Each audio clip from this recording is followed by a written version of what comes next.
안녕하세요. 기괴한 이야기입니다. 오늘은 원룸에서 일어나는 이상한 이야기들을 준비했습니다. 혼자 사는 분들, 특히 원룸에서 생활하시는 분들이라면 한 번쯤 이상한 경험을 해보셨을 텐데요. 밤늦게 혼자 있을 때 들리는 이상한 소리, 아무도 없는데 느껴지는 누군가의 시선, 그리고 설명할 수 없는 서늘한 기운. 오늘은 5분이 들려준 원룸에서 만난 이상한 존재들의 이야기를 준비했습니다. 신림동에 사는 김민수님이 들려준 수진이 이야기, 홍대의 박지연님이 경험한 미영이 이야기, 강남의 이태연님이 마주친 은지의 이야기, 이태원의 최수진님이 만난 소영이 이야기, 그리고 잠실의 정하늘님이 겪은 혜진이 이야기까지 모두 20대 젊은 여성들의 이야기지만 각자 다른 사연과 다른 모습을 보여줍니다. 실제 경험을 바탕으로 재구성한 이야기들이니 마음의 준비를 하시고 들어보시기 바랍니다. 그럼 첫 번째로 신림동 김민수님이 들려준 이야기부터 시작하겠습니다. 김민수님은 24살 대학생으로 컴퓨터공학과 3학년입니다. 처음 혼자 살기 시작한 게 올해 3월이었다고 하는데요. 김민수님이 들려준 바로는 신림동에 30년 된 다세대 주택 3층에 있는 6평짜리 원룸을 얻었다고 합니다. 보증금 500에 월세 45만 원. 대학생이 살기에는 부담스럽지만 그나마 괜찮은 조건이었다고 하네요. 방을 구할 때 부동산 아주머니가 이상한 말을 했다고 해요. 이 방은 정말 조용해요. 밤에도 시끄럽지 않고 그때는 그냥 좋은 조건이라고 생각했다고 합니다. 대학가 원룸이 조용할 리가 없는데 조용하다니 공부하기 좋겠다 싶었다고 하더라고요. 방은 6평 정도 되는 전형적인 원룸이었다고 해요. 침대, 책상, 옷장, 미니 냉장고가 있었고 작은 베란다도 있었다고 합니다. 30년 된 다세대 주택 3층 302호였어요. 건물 자체는 좀 낡았지만 나쁘지 않았다고 하네요. 이사한 첫날 짐을 정리하면서 김민수님이 이상한 점을 몇 개 발견했다고 해요. 벽지 곳곳에 뭔가 얼룩 같은 게 있었다고 합니다. 물때인지 뭔지 모르겠지만 누렇게 변색된 부분들이 있었고 베란다 창문이 좀 이상했다고 해요. 닫아도 완전히 닫히지 않고 조금씩 열려 있더라고요. 그리고 가끔 향수 냄새가 났다고 합니다. 은은하게 정말 가끔씩만요. 처음에는 벽지에서 나는 냄새인가 싶었다고 해요. 새 벽지를 바른 것도 아니고 오래된 건물이라 여러 냄새가 뵐 수 있다고 생각했다고 하더라고요. 첫 주는 정말 평범했다고 합니다. 학교 다니고 편의점에서 야간 알바하고 집에 와서 과제하고 혼자 사는 게 이렇게 편할 줄 몰랐다고 해요. 부모님 잔소리도 없고 밤늦게까지 코딩해도 누가 뭐라고 하지 않고요. 그런데 정확히 일주일 후부터 이상한 일들이 시작됐다고 합니다. 매일 밤 정확히 3시에 깨게 되는 거였어요. 평소에는 깊게 자는 편인데 3시만 되면 번쩍 깨더라고 합니다. 그것도 아무 이유 없이요. 알람도 안 울리는데 그냥 눈이 떠진다고 해요. 그러고 나면 꼭 들리는 소리가 있었다고 합니다. 베란다 쪽에서 나는 발소리요. 탁, 탁 하는 맨발로 걷는 것 같은 소리였다고 해요. 그런데 김 씨가 사는 곳은 3층이고 베란다 밑에는 작은 마당이 있어요. 누가 그 좁은 곳을 밤중에 걸어 다닐 리가 없잖아요. 처음에는 고양이인가 싶었다고 합니다. 길고양이들이 담벼락 위를 걸어 다니니까요. 그런데 자세히 들어보면 고양이 발소리가 아니었다고 해요. 명백히 사람 발소리였다고 합니다. 그리고 또 다른 이상한 점이 있었다고 해요. 아침에 일어나면 책상 위 물건들의 위치가 바뀌어 있곤 했다고 합니다. 펜이 다른 자리에 있다거나 책이 조금 움직여 있다거나. 처음에는 김민수님이 잘못 기억하는 건가 싶었다고 해요. 하지만 확실한 건 하나 있었다고 합니다. 김민수님이 매일 밤 베란다 창문을 꼭꼭 닫고 자는데 아침에 일어나면 항상 조금씩 열려 있었다는 거예요. 처음에는 우연이라고 생각했는데 매일 그러니까 이상하더라고 해요. 그래서 어느 날은 일부러 창문을 테이프로 붙여뒀다고 합니다. 투명 테이프로 창문 틈을 막아놨다고 하더라고요. 그런데 아침에 보니까 테이프가 깔끔하게 떨어져 있었다고 해요. 찢어진 것도 아니고 그냥 떨어져 있었다고 합니다. 가장 소름 끼쳤던 건 향수 냄새였다고 해요. 점점 더 진해지고 있었다고 하더라고요. 특히 밤 3시에 깰 때마다 그 냄새가 확실히 났다고 합니다. 달콤하면서도 조금 쓴 냄새, 마치 시든 꽃 냄새 같기도 했다고 해요. 그때쯤 옆방 사는 대학생과 복도에서 마주친 적이 있다고 합니다. 인사를 나누다가 그 친구가 이런 말을 하더라고 해요.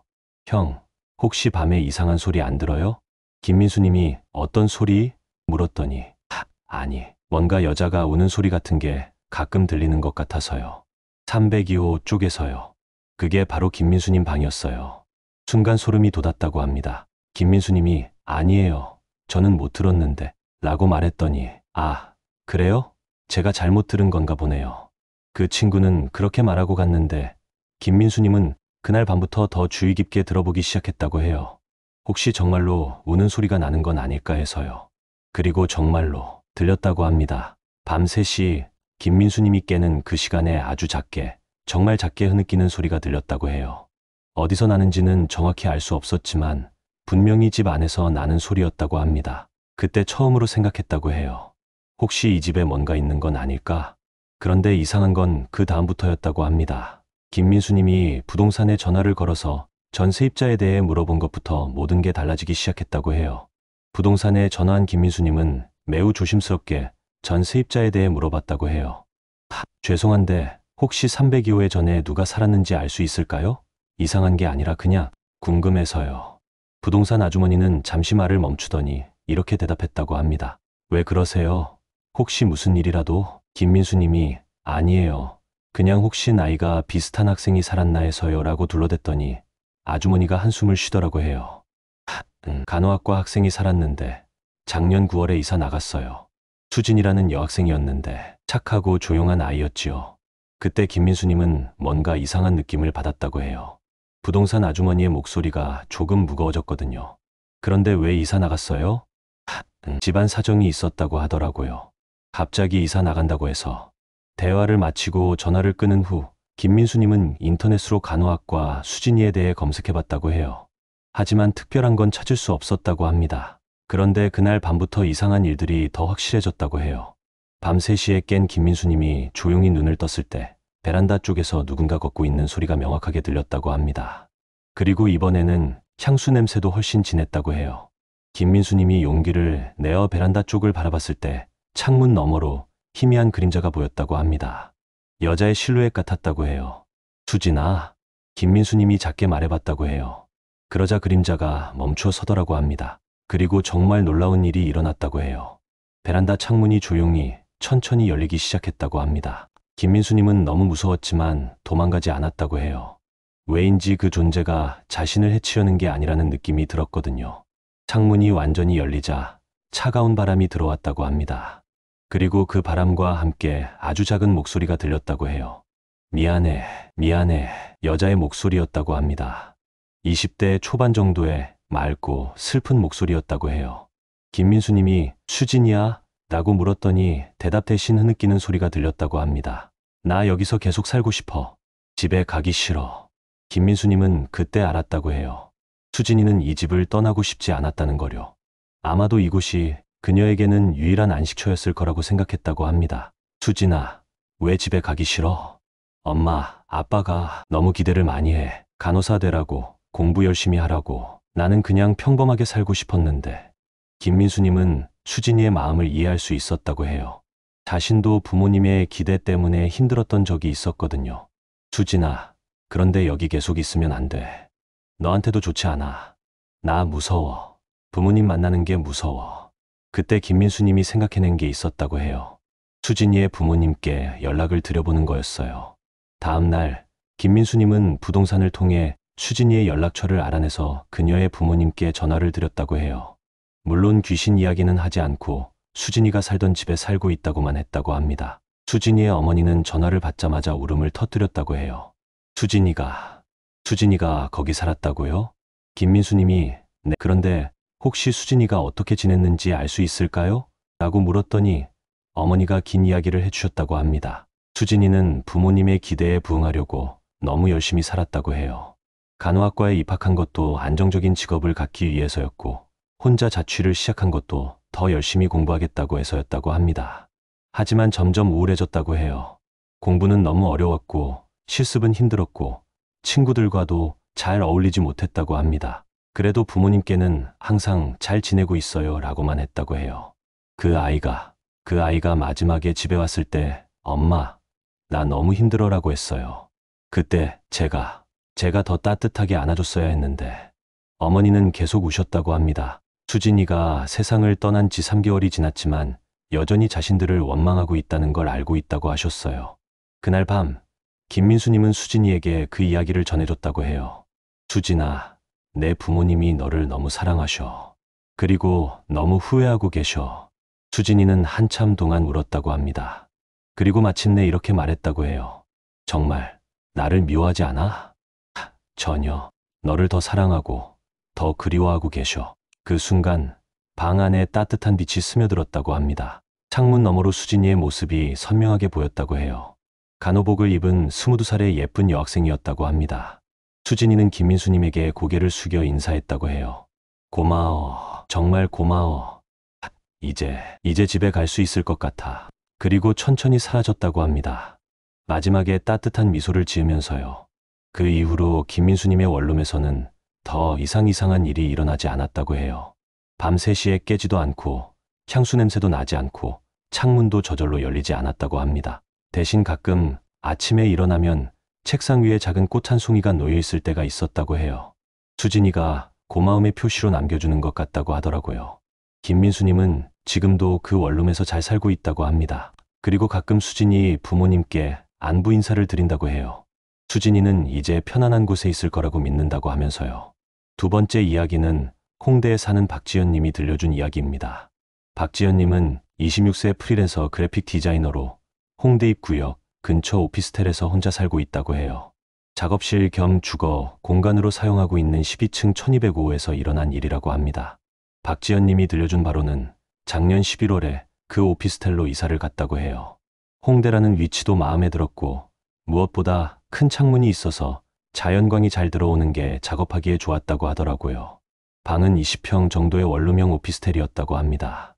거실 한쪽에 작업 공간을 만들고 침실과 부엌을 따로 구분해서 사용했다고 해요. 특히 베란다가 넓어서 이젤을 놓고 그림을 그리기에도 좋았다고 하더라고요. 이사한 첫 달은 정말 만족스러웠다고 해요. 작업도 잘 풀렸고 클라이언트들의 반응도 좋았고 무엇보다 혼자만의 공간에서 자유롭게 창작할 수 있어서 행복했다고 합니다. 그런데 12월 중순쯤부터 이상한 일들이 시작됐다고 해요.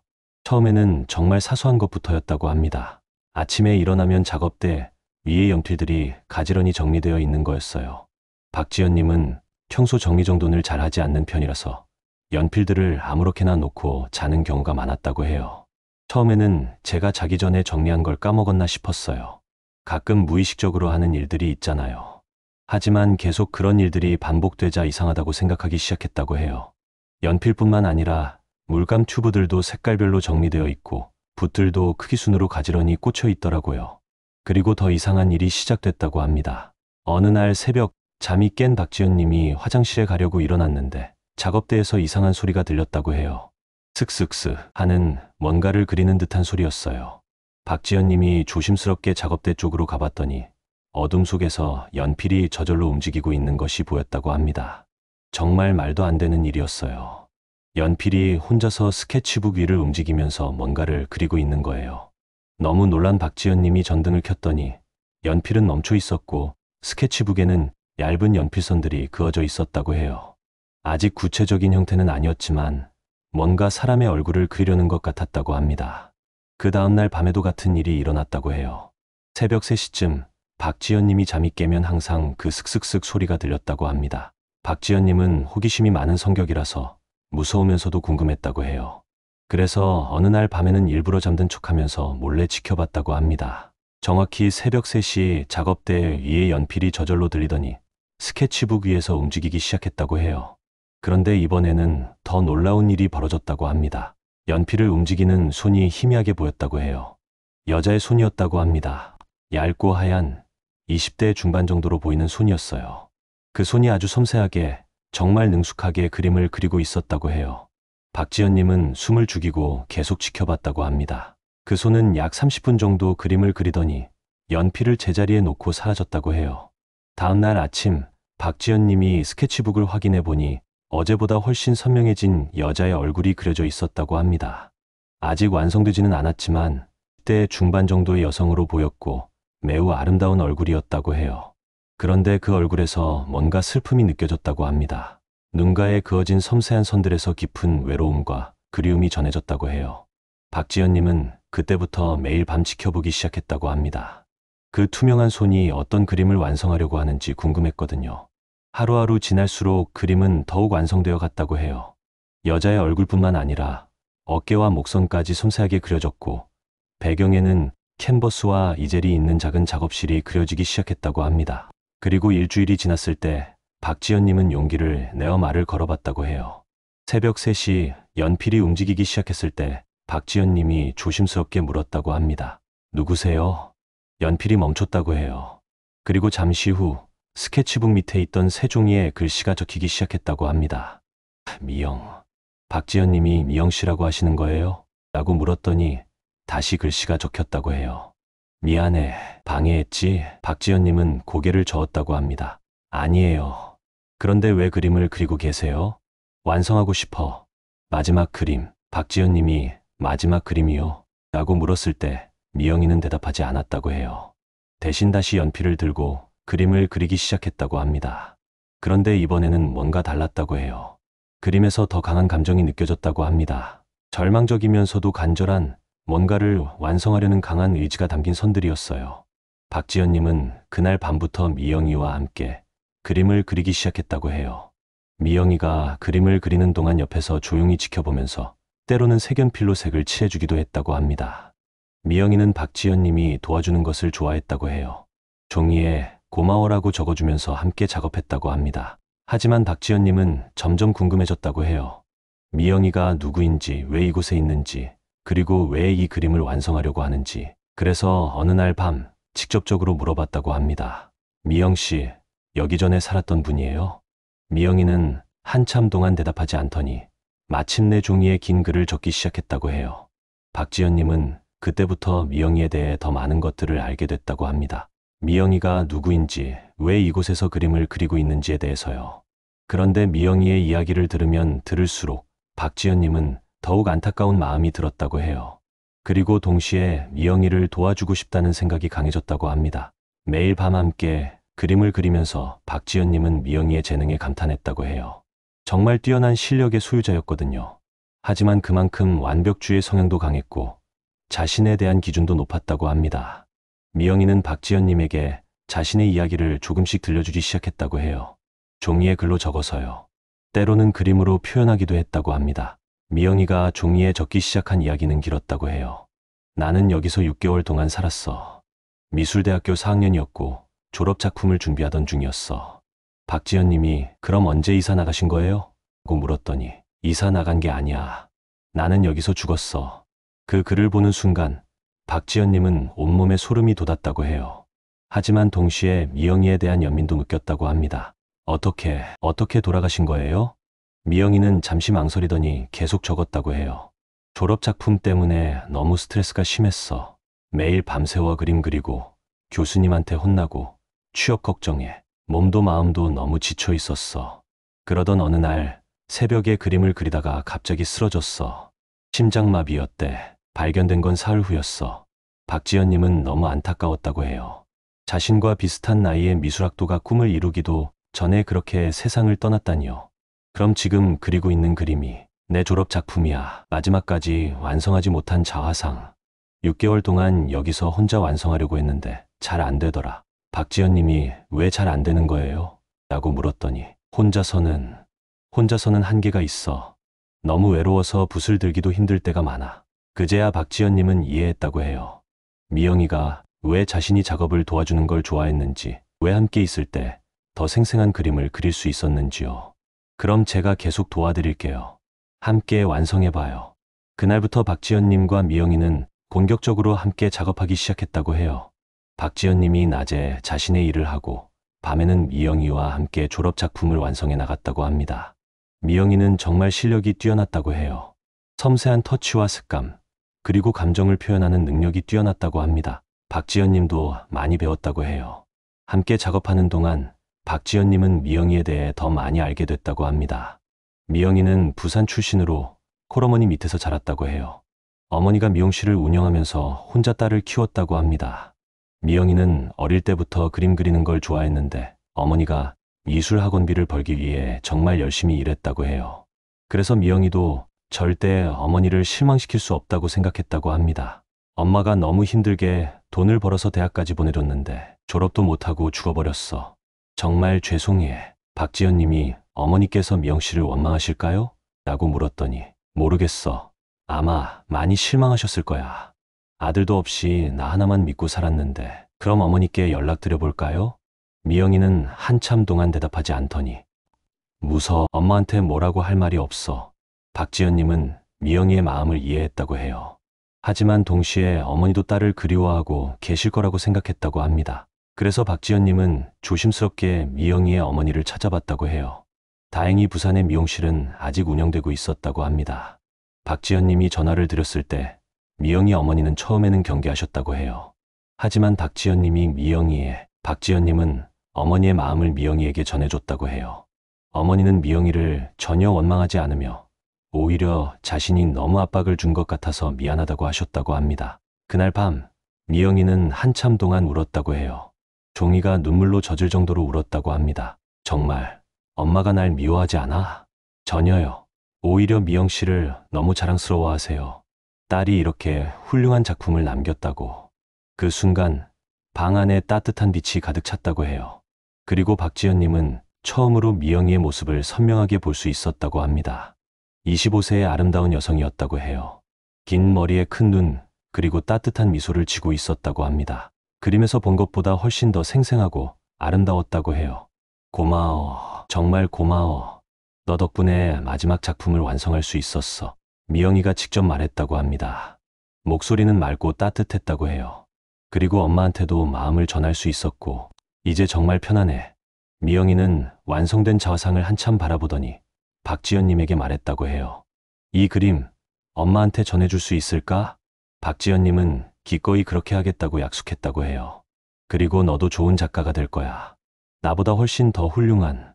미영이는 그렇게 말하며 천천히 사라졌다고 합니다. 마지막까지 환한 미소를 지으면서요. 일주일 후 박지연님은 부산으로 내려가서 미영이의 어머니께 그 자화상을 전해드렸다고 해요. 어머니는 그림을 보자마자 딸을 꼭 안는 것처럼 그림을 품에 안으셨다고 합니다. 미영아, 정말 잘했다. 엄마가 너무 자랑스럽다. 그 후 박지연님의 작업실에서는 더 이상한 일이 일어나지 않았다고 해요. 하지만 가끔 아침에 일어나면 작업대가 깔끔하게 정리되어 있을 때가 있다고 합니다. 미영이가 여전히 응원해주고 있는 것 같다고 해요. 박지연님은 그 경험 이후로 더욱 열심히 작업하게 됐다고 합니다. 그리고 언젠가 미영이처럼 사람들의 마음을 움직이는 작품을 만들고 싶다고 하더라고요. 세 번째 이야기는 강남에 사는 이태연님이 들려준 이야기입니다. 이태연님은 28세 백엔드 개발자로 스타트업에서 일하고 있다고 해요.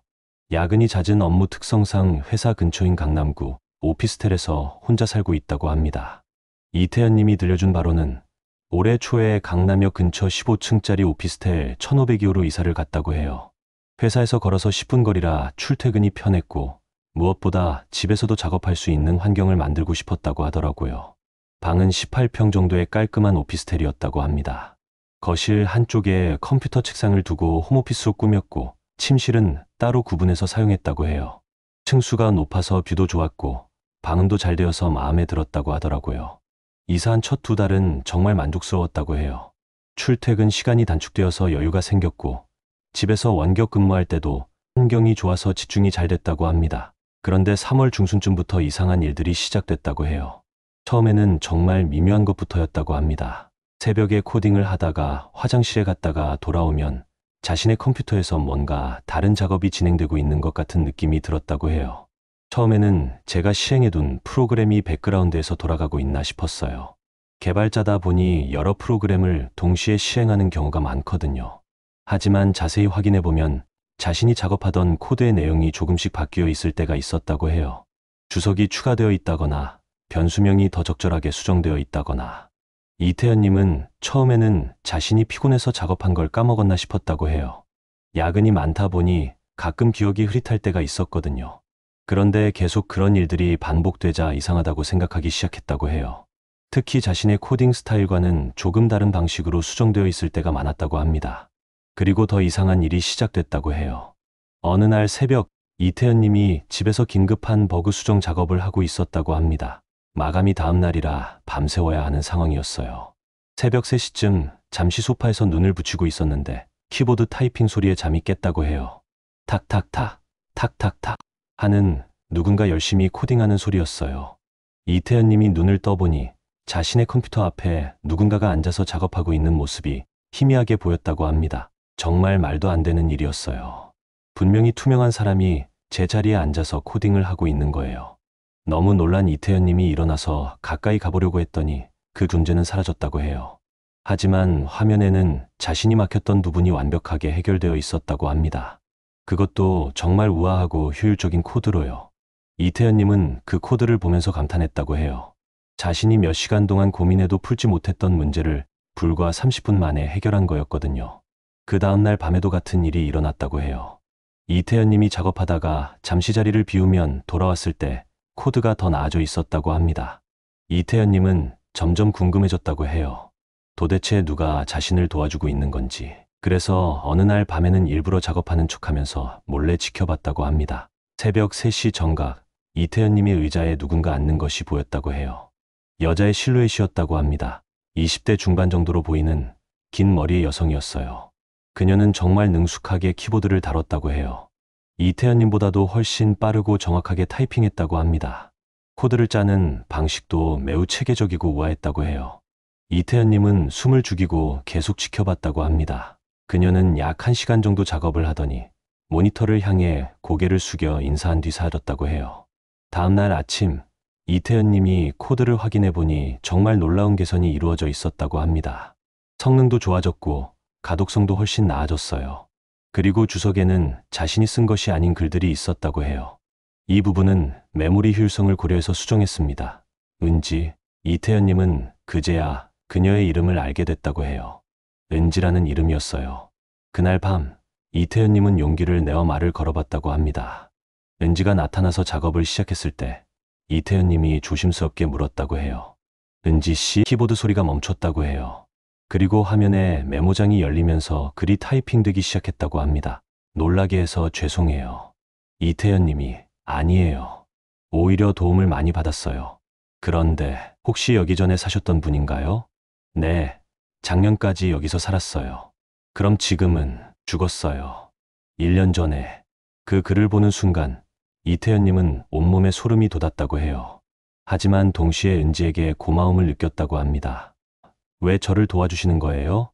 은지는 잠시 망설이더니 길게 답변을 했다고 해요. 저도 개발자였어요.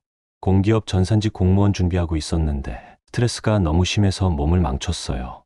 매일 밤새워 공부하고 코딩 테스트 연습하고 건강은 생각 안 하고 계속 무리했어요. 그러다가 어느 날 갑자기 쓰러져서 이태현 님이 그럼 혼자 준비하고 계셨던 거예요? 물었더니 네, 혼자서. 친구들은 다 취업했는데 저만 계속 시험 준비하고 있어서 외로웠어요. 가족들도 언제까지 시험만 볼 거냐고 걱정했고 이태현 님은 은지의 마음을 이해할 수 있었다고 해요. 자신도 스타트업에 취업하기 전에 혼자 공부할 때 비슷한 어려움을 겪었거든요. 그럼 계속 여기 있으신 거예요? 도저히 떠날 수가 없어요. 아직 목표를 달성하지 못했는데 계속 공부해야 하는데 이태현 님은 그때 깨달았다고 해요. 은지가 아직도 시험 공부에 매달려 있다는 거요. 죽음 후에도 그 강박에서 벗어나지 못하고 있었던 거예요. 은지 씨, 그런데 시험 공부는 이제 그만하셔도 될 것 같은데요. 안 돼요. 아직 합격하지 못했는데 포기할 수 없어요. 그 순간 화면이 깜빡이면서 컴퓨터가 꺼졌다고 해요. 은지가 감정적으로 격해진 것 같았다고 합니다. 이태현 님은 그날부터 은지와 더 많은 대화를 나누기 시작했다고 해요. 매일 밤 은지가 나타나면 코딩을 함께 하면서 이런저런 이야기를 나눴다고 합니다. 은지는 정말 실력이 뛰어난 개발자였다고 해요. 이태현 님도 많이 배웠다고 합니다. 하지만 동시에 자신에 대한 압박이 너무 심했다고 해요. 완벽해야 해요. 실수하면 안 돼요. 다른 사람들보다 뒤처지면 안 돼요. 이태현 님이 은지 씨, 너무 자신을 몰아붙이지 마세요 라고 말하면 안 돼요. 이미 너무 많은 시간을 허비했어요. 더 열심히 해야 해요. 은지는 여전히 1년 전의 강박에서 벗어나지 못하고 있었다고 해요. 시험에 합격해야 한다는, 성공해야 한다는 압박감에 사로잡혀 있었다고 합니다. 이태현 님은 은지를 도와주고 싶었다고 해요. 하지만 어떻게 해야 할지 몰랐다고 합니다. 이태현 님은 은지를 도와주기 위해 여러 방법을 생각해봤다고 해요. 우선 은지의 가족들을 찾아보기로 했다고 합니다. 다행히 관리사무소를 통해 전 세입자의 연락처를 알 수 있었다고 해요. 이태현 님이 은지의 어머니께 전화를 드렸을 때 처음에는 매우 경계하셨다고 합니다. 하지만 이태현님이 은지와 같은 개발자라고 하자 조금 마음을 열어주셨다고 해요. 은지가 어떻게 지냈는지 알 수 있을까요? 어머니는 한참 동안 말씀을 못 하시더니 결국 눈물을 흘리면서 이야기해 주셨다고 합니다. 은지는 컴퓨터공학과를 졸업한 후 공기업 전산직을 준비했다고 해요. 처음에는 금방 합격할 줄 알았는데 생각보다 경쟁이 치열해서 몇 번 떨어졌다고 합니다. 그 아이가 너무 완벽주의라서 100점이 아니면 의미가 없다고 생각했어요. 95점을 맞아도 자신을 탓하고 다른 사람과 비교하고 은지는 점점 우울해졌다고 해요. 친구들은 모두 취업을 했는데 자신만 계속 시험 준비를 하고 있다는 게 부끄러웠다고 합니다. 그래서 친구들과도 만나지 않고 집에만 틀어박혀서 공부만 했다고 해요. 마지막에는 하루에 2에 3시간씩밖에 못 잤어요. 밥도 제대로 안 먹고 우리가 아무리 건강 챙기라고 해도 듣지 않았어요. 어머니는 계속 우셨다고 해요. 딸이 그렇게 자신을 몰아세우다가 결국 몸을 망쳤다는 걸 알고 있었지만 어떻게 도와줘야 할지 몰랐다고 하시더라고요. 그 아이가 마지막에 엄마, 나는 실패작이야 라고 했어요. 그때 제가 뭐라고 답해줬어야 했는지 지금도 후회돼요. 이태현님은 어머니의 마음을 은지에게 전해줬다고 해요. 어머니가 은지를 전혀 실패작이라고 생각하지 않으며 오히려 너무 열심히 노력하는 딸이 자랑스럽다고 하셨다는 거요. 그날 밤 은지는 한참 동안 대답하지 않았다고 해요.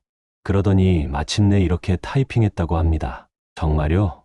엄마가 나를 실패작이라고 생각하지 않아요? 전혀요. 오히려 은지 씨가 너무 완벽하려고 해서 걱정이셨다고 해요. 하지만 나는 시험에 합격하지 못했어요. 목표를 달성하지 못했어요. 이태현 님이 은지 씨, 인생에서 시험 결과가 전부는 아니에요 라고 말하자 그렇지만 다른 사람들은 다 성공했는데 나만. 이태현 님은 은지에게 자신의 이야기를 해줬다고 해요. 자신도 처음 몇 번의 면접에서 떨어졌고 그때마다 자신이 무능하다고 생각했다고 합니다. 하지만 지금 생각해보면 그 경험들이 모두 도움이 됐다고 해요. 은지 씨, 실패는 끝이 아니라 과정이에요. 은지 씨가 공부하면서 쌓은 실력과 경험은 절대 사라지지 않아요. 하지만 나는 결국 죽었잖아요. 아무것도 이루지 못하고. 아니에요. 은지 씨는 저에게 정말 많은 걸 가르쳐 줬어요. 더 나은 개발자가 되도록 도와주셨고요. 그것만으로도 충분히 의미 있어요. 은지는 한참 동안 조용했다고 해요. 그러더니 이렇게 물었다고 합니다. 정말 제가 도움이 됐나요? 물론이에요. 은지 씨 덕분에 제 실력이 많이 늘었어요.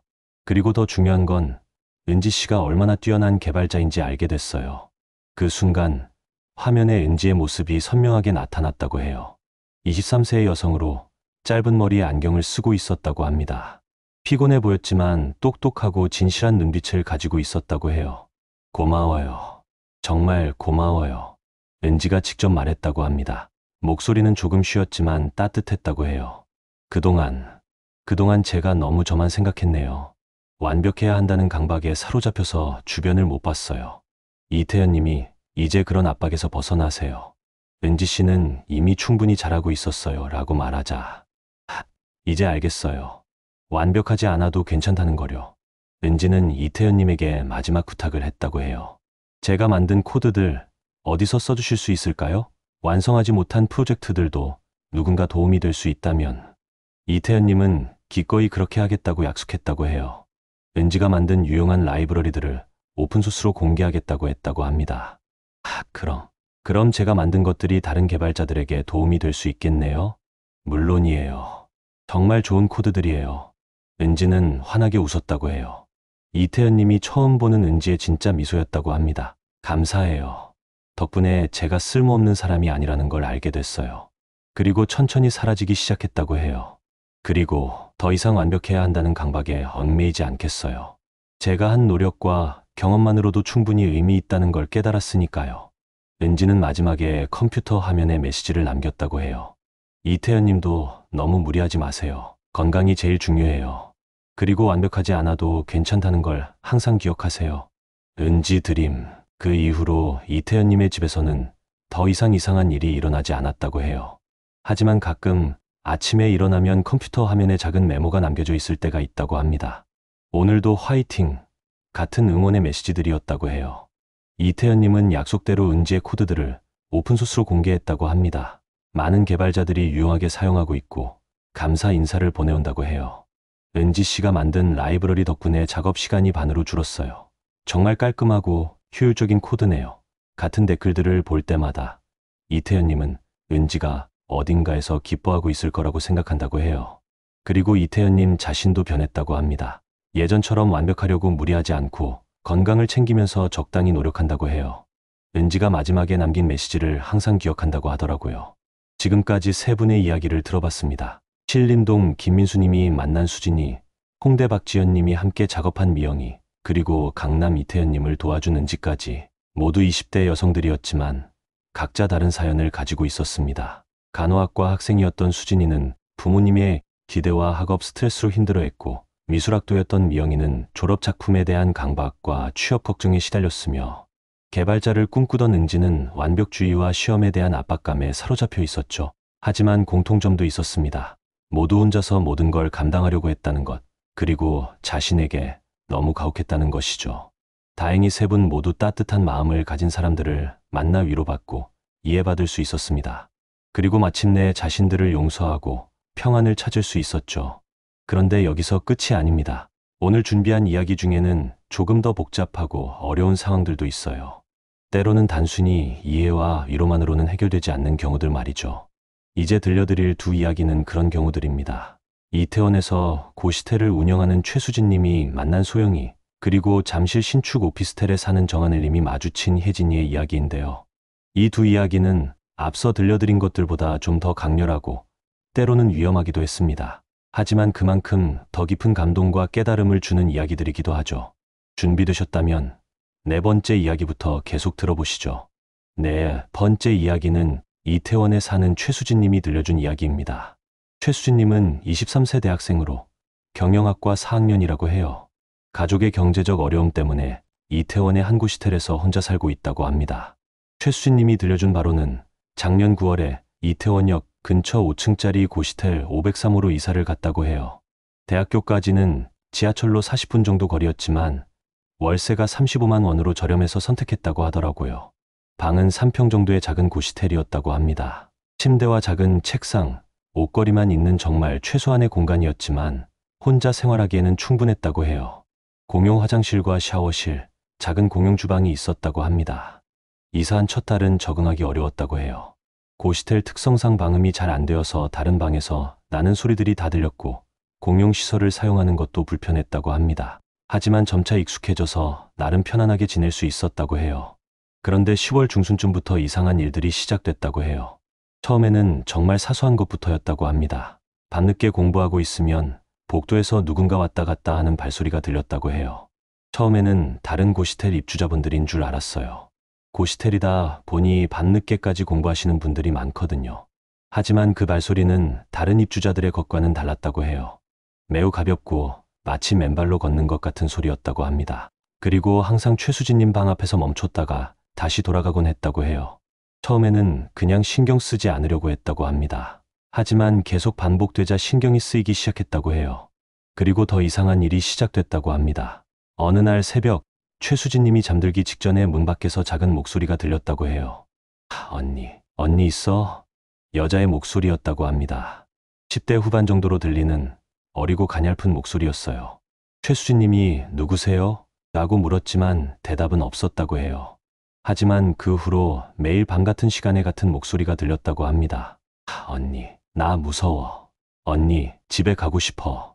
때로는 작은 흐느끼는 소리도 들렸다고 해요. 마치 어린아이가 우는 것 같은 소리였다고 합니다. 최수진님은 점점 신경이 쓰였다고 해요. 도대체 누가 매일 밤 자신의 방 앞에서 그런 말들을 하는 건지. 그래서 어느 날 밤 용기를 내어 문을 열어봤다고 합니다. 복도에는 아무도 없었다고 해요. 하지만 공기가 이상하게 차갑고 어딘가에서 향수 냄새가 났다고 합니다. 달콤하면서도 조금은 시큼한 냄새였다고 해요. 그 다음날 최수진님은 관리 아저씨에게 물어봤다고 합니다. 혹시 503호 앞에서 이상한 일이 있었는지. 관리 아저씨는 잠시 망설이더니 조심스럽게 대답했다고 해요. 503호 전에 살던 애가 있었는데 좀 안 좋은 일이 있었어요. 어떤 일이요? 가출해서 온 고등학생이었어요. 소영이라고. 집에서 나와서 여기서 살고 있었는데 어느 날 갑자기 사라졌어요. 최수진님이 더 자세히 물어보니 관리 아저씨가 전해준 이야기는 이랬다고 해요. 소영이는 18세 고등학생으로 가정 문제로 집을 나와서 503호에서 혼자 살았다고 합니다. 아르바이트를 하면서 월세를 내고 검정고시를 준비하고 있었다고 해요. 처음에는 밝고 씩씩한 아이였다고 합니다. 관리 아저씨에게도 항상 밝게 인사하고 다른 입주자들과도 잘 지냈다고 해요. 하지만 시간이 지날수록 점점 우울해졌다고 합니다. 아마 가족이 그리웠을 거라고 하더라고요. 마지막에 봤을 때는 정말 많이 야위었어요. 밥도 제대로 못 먹는 것 같았고 계속 전화기만 바라보고 있더라고요. 그러던 어느 날 소영이가 갑자기 사라졌다고 해요. 짐도 그대로 두고 월세도 내지 않은 채로요. 경찰에도 신고했지만 찾을 수 없었어요. 부모님한테도 연락해봤는데 그쪽에서도 모른다고 하더라고요. 관리 아저씨의 이야기를 들은 후 최수진님은 소영이에게 연민을 느꼈다고 해요. 자신보다 어린 나이에 혼자 살면서 얼마나 외롭고 무서웠을지. 그날 밤 최수진님은 소영이의 목소리가 들렸을 때 대답해봤다고 합니다. 소영아. 목소리가 멈췄다고 해요. 그러더니 조금 더 가까이서 들렸다고 합니다.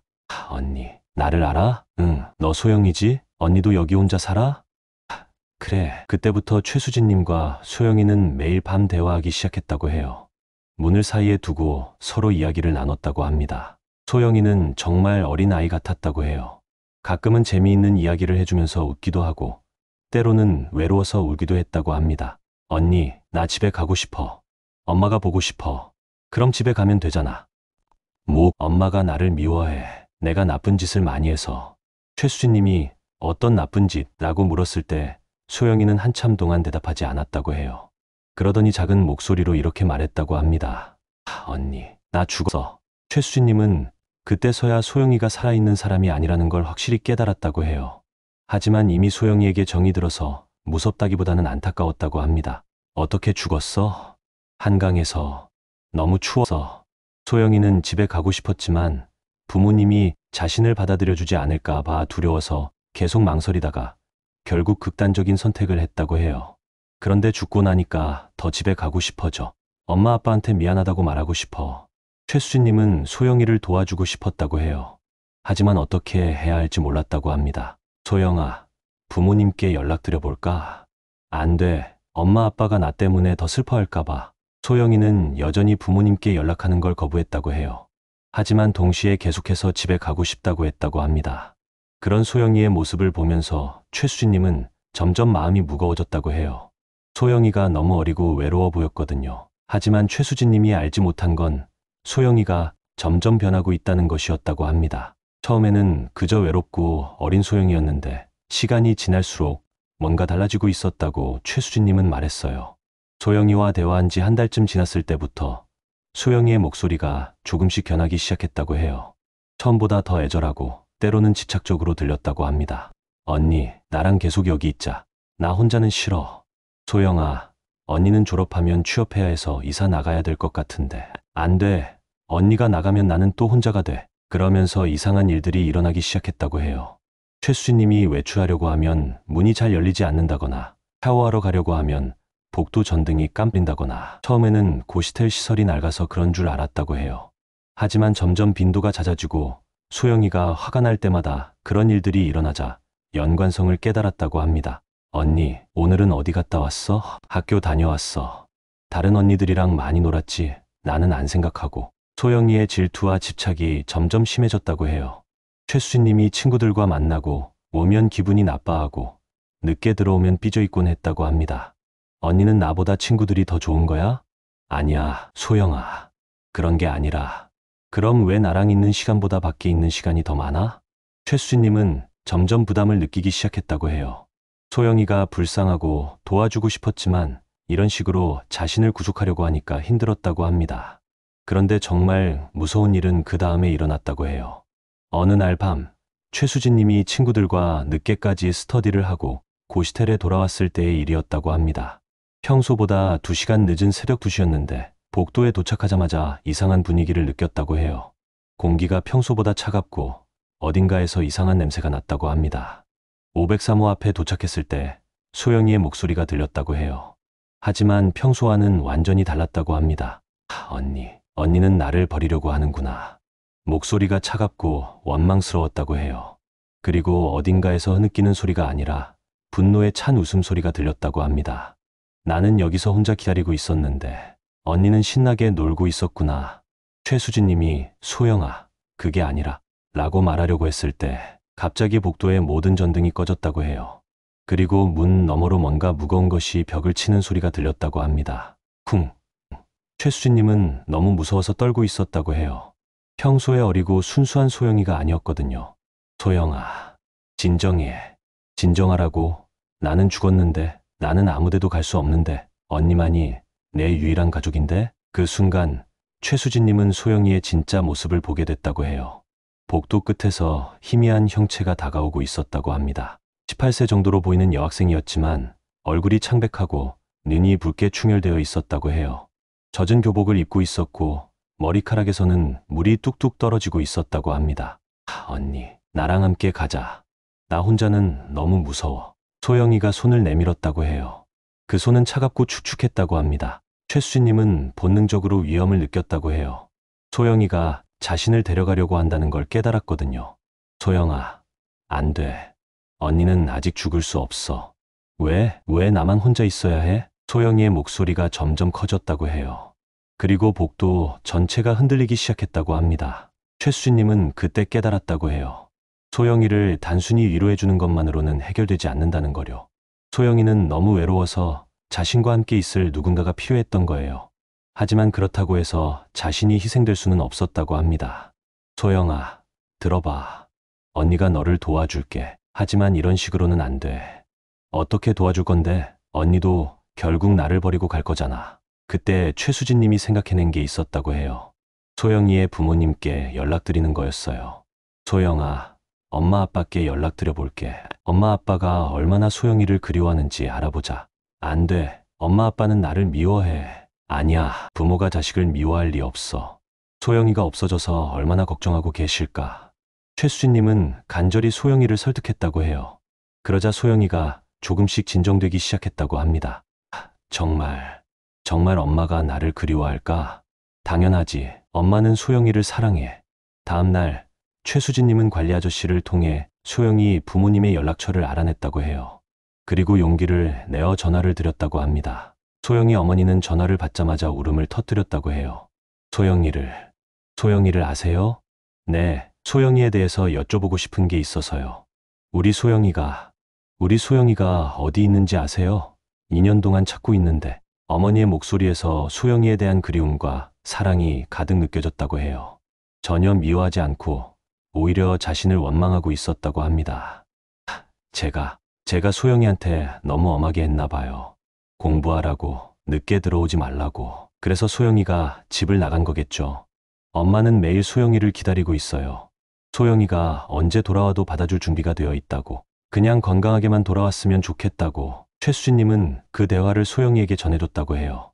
그날 밤 소영이는 한참 동안 울었다고 합니다. 하지만 이번에는 분노나 원망의 눈물이 아니라 그리움과 후회의 눈물이었다고 해요. 언니, 나 정말 바보였구나. 엄마가 나를 사랑하는데 왜 그걸 몰랐을까? 이제라도 알았잖아. 소영아, 이제 집에 가. 하지만 나는 이미 죽었는데 어떻게 엄마를 만나? 최수진님이 엄마 마음속으로 가면 돼. 엄마는 항상 소영이를 기다리고 있어 라고 말하자 소영이는 처음으로 환하게 웃었다고 해요. 18세 소녀의 순수하고 아름다운 미소였다고 합니다. 고마워, 언니. 정말 고마워. 언니 덕분에 집에 갈 수 있겠어. 그리고 미안해. 언니를 힘들게 해서. 최수진님이 괜찮아, 소영아. 언니도 소영이를 만나서 좋았어 하고 말하자 언니도 행복해야 해. 소영이를 위해서가 아니라 언니 자신을 위해서. 소영이는 그렇게 말하며 천천히 사라졌다고 해요. 마지막까지 고마운 미소를 지으면서요. 그 이후로 최수진님의 고시텔에서는 더 이상 이상한 일이 일어나지 않았다고 해요. 하지만 가끔 복도에서 따뜻한 바람이 불 때가 있다고 합니다. 소영이가 안부 인사를 하는 것 같다고 해요. 최수진님은 그 경험 이후로 가족의 소중함을 더 깊이 깨달았다고 합니다. 그리고 어려운 상황에 있는 사람들에게 더 따뜻한 관심을 갖게 됐다고 해요. 소영이 덕분에 배운 게 많아요. 사랑은 표현해야 전해진다는 것, 그리고 혼자가 아니라는 걸 알려주는 게 얼마나 중요한지. 최수진님은 지금도 가끔 소영이 부모님께 안부 인사를 드린다고 합니다. 소영이는 이제 사랑하는 가족의 마음속에서 편안히 살고 있을 거라고 믿는다고 하면서요.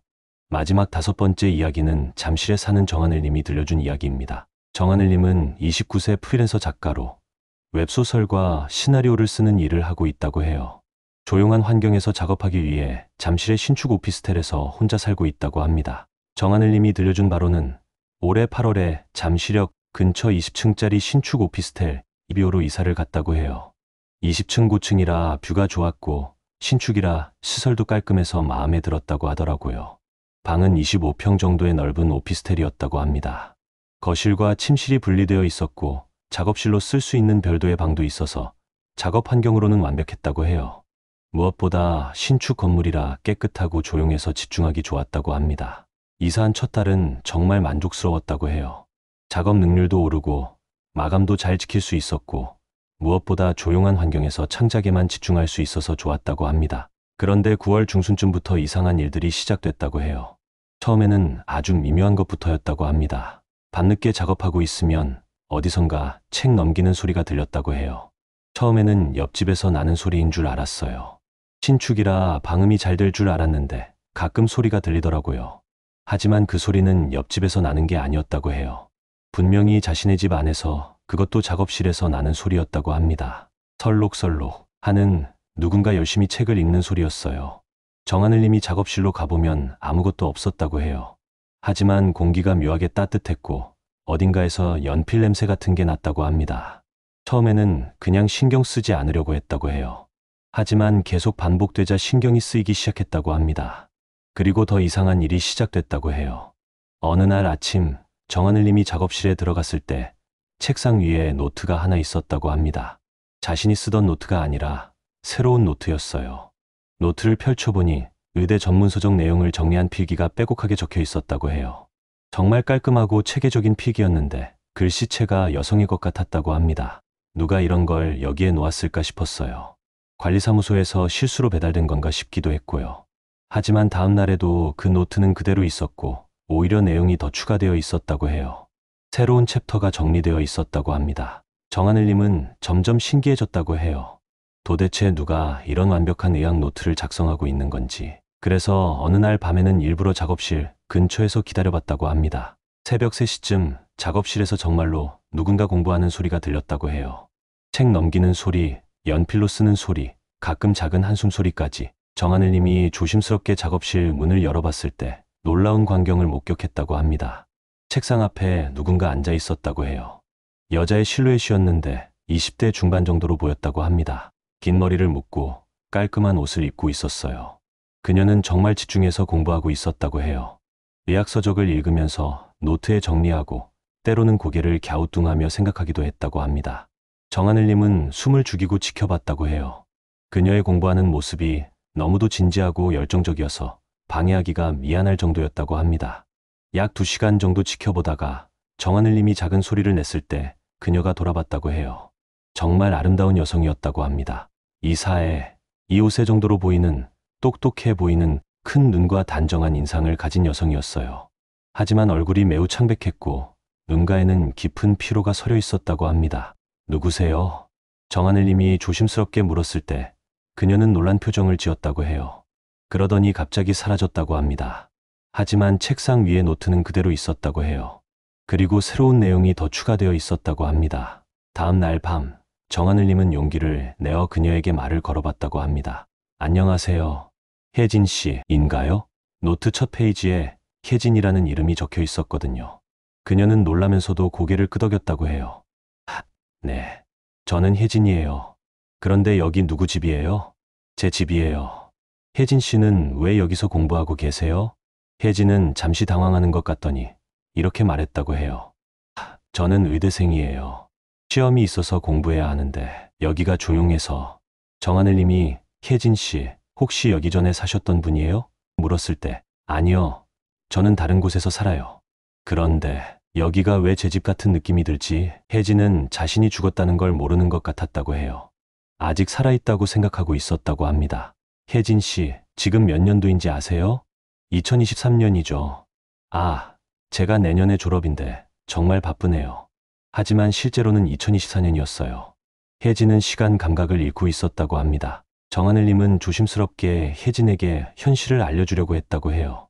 하지만 혜진은 받아들이지 못했다고 합니다. 무슨 소리예요? 저는 내일 시험이 있어요. 공부해야 해요. 혜진 씨, 잠시만요. 혹시 마지막으로 기억하는 게 뭐예요? 혜진은 한참 생각하더니 이렇게 말했다고 해요. 저는 옥상에서 공부하고 있었어요. 아니, 잠깐만. 왜 기억이 흐릿하지? 그때부터 혜진의 표정이 불안해지기 시작했다고 해요. 뭔가 이상하다는 걸 느끼기 시작한 것 같았다고 합니다. 저 왜 여기 있는 거죠? 집은 어디 있고, 엄마는 어디 계시죠? 혜진이 점점 혼란스러워하는 모습을 보면서 정하늘님은 마음이 아팠다고 해요. 하지만 진실을 말해줘야 한다고 생각했다고 합니다. 혜진 씨, 차근차근 생각해봐요. 정말 마지막으로 기억하는 게 뭐예요? 혜진은 한참 동안 머리를 쥐어짜더니 갑자기 얼굴이 하얗게 질렸다고 해요. 저 옥상에서 떨어졌어요. 그때서야 혜진은 자신에게 무슨 일이 일어났는지 깨닫기 시작했다고 합니다. 하지만 받아들이기까지는 시간이 더 걸렸다고 해요. 혜진이 진실을 깨달은 후 정말 큰 혼란에 빠졌다고 정하늘님은 말했어요. 아니야. 나는 죽을 수 없어. 아직 졸업도 못했는데. 혜진은 자신의 죽음을 받아들이기를 거부했다고 해요. 계속해서 공부해야 한다고, 시험을 봐야 한다고 주장했다고 합니다. 내일 내과 시험이 있어요. 공부해야 해요. 혜진 씨, 진정하세요. 이미 지난 일이에요. 아니에요. 시간은 계속 가고 있어요. 늦으면 안 돼요. 혜진은 점점 격해지면서 방 전체가 흔들리기 시작했다고 해요. 책들이 저절로 날아다니고 전등이 깜빡거렸다고 합니다. 정하늘님은 너무 무서웠지만 혜진을 도와주고 싶었다고 해요. 혜진이 얼마나 혼란스럽고 무서울지 이해할 수 있었거든요. 혜진 씨, 일단 앉아서 차근차근 이야기해봐요. 하지만 혜진은 듣지 않았다고 해요. 계속해서 의학서적을 뒤적이면서 중얼거렸다고 합니다. 혈액순환계, 신경계, 아직 다 못 외웠어.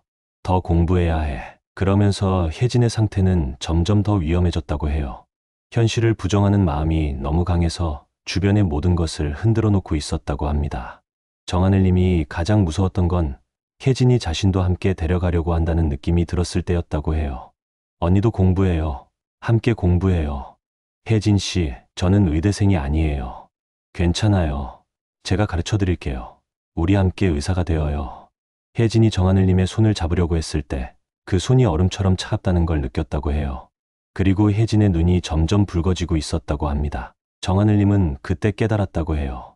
혜진을 그냥 위로해주는 것만으로는 안 된다는 거요. 더 적극적으로 도와줘야 한다고 생각했다고 합니다. 다음 날 정하늘님은 관리사무소를 통해 이전 세입자에 대해 알아봤다고 해요. 그리고 충격적인 사실을 알게 됐다고 합니다. 2012호에는 정말로 혜진이라는 의대생이 살았다고 해요. 서울대 의대 4학년이었던 김혜진이라는 학생이었다고 합니다. 혜진은 성적이 우수했지만 극심한 스트레스에 시달리고 있었다고 해요. 의사가 되겠다는 꿈을 이루기 위해 너무 열심히 공부한 나머지 심리적으로 많이 지쳐 있었다고 합니다. 그러던 3주 전 혜진이 건물 옥상에서 추락했다고 해요. 사고사로 처리됐지만 극심한 스트레스 때문에 스스로 목숨을 끊었을 가능성도 있다고 했다고 합니다. 정하늘님은 혜진의 부모님을 찾아갔다고 해요. 부모님은 딸의 죽음을 받아들이지 못하고 계셨다고 합니다. 우리 혜진이가 그렇게 똑똑하고 착한 아이였는데 왜 그런 일이? 혜진의 어머니는 계속 우셨다고 해요.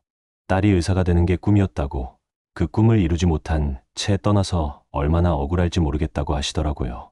혜진이가 마지막에 엄마, 나 너무 힘들어라고 했어요. 그때 제가 더 따뜻하게 안아줬어야 했는데. 정하늘님은 부모님의 사랑을 혜진에게 전해줬다고 해요. 그날 밤 혜진은 여전히 공부에 매달려 있었다고 해요. 하지만 정하늘님이 부모님의 말씀을 전해주자 처음으로 손을 멈췄다고 합니다. 엄마가 정말 그렇게 말씀하셨어요? 네, 혜진 씨를 정말 사랑하신다고, 그리고 혜진 씨가 너무 열심히 살아서 자랑스럽다고 하셨어요. 혜진의 눈에 눈물이 고였다고 해요. 하지만 여전히 현실을 받아들이기 어려워했다고 합니다. 하지만 나는 의사가 되겠다고 약속했어요. 사람들을 도우겠다고. 정하늘님이 혜진 씨, 이미 충분히 노력했어요. 그것만으로도 의미 있어요 라고 말하자. 아니에요. 졸업도 못했는데, 국시도 못 받는데. 혜진은 여전히 자신의 미완성된 꿈에 매달려 있었다고 해요. 그리고 언니도 너무 무리하지 마세요. 건강이 제일 중요해요. 그 이후로 정하늘님의 집에서는 더 이상한 일이 일어나지 않았다고 해요. 하지만 작업실에는 혜진이 만든 완벽한 의학 노트들이 남아있다고 합니다. 정하늘님은 약속대로 그 노트들을 계속 많은 의대생들과 공유하고 있다고 해요. 혜진 선배의 유산이라는 이름으로요. 혜진 씨 노트 덕분에 시험 잘 봤어요. 정말 고마워요. 혜진 선배님. 이런 훌륭한 자료를 남겨주셔서 감사합니다. 같은 메시지들이 계속 올라온다고 해요. 정하늘님은 그런 댓글들을 볼 때마다 혜진이 어딘가에서 웃고 있을 거라고 생각한다고 합니다. 혜진 씨는 비록 의사가 되지는 못했지만 자신만의 방식으로 많은 사람들을 도왔어요. 그것만으로도 충분히 의미 있는 삶이었다고 생각해요. 그리고 정하늘님 자신도 변했다고 해요. 예전보다 삶과 죽음에 대해 더 깊이 생각하게 됐고 매 순간을 더 소중히 여기게 됐다고 합니다. 혜진과의 만남은 정하늘님에게 삶의 의미에 대해 다시 한번 생각해보는 계기가 되었다고 하더라고요. 오늘 준비한 5분의 이야기 어떠셨나요?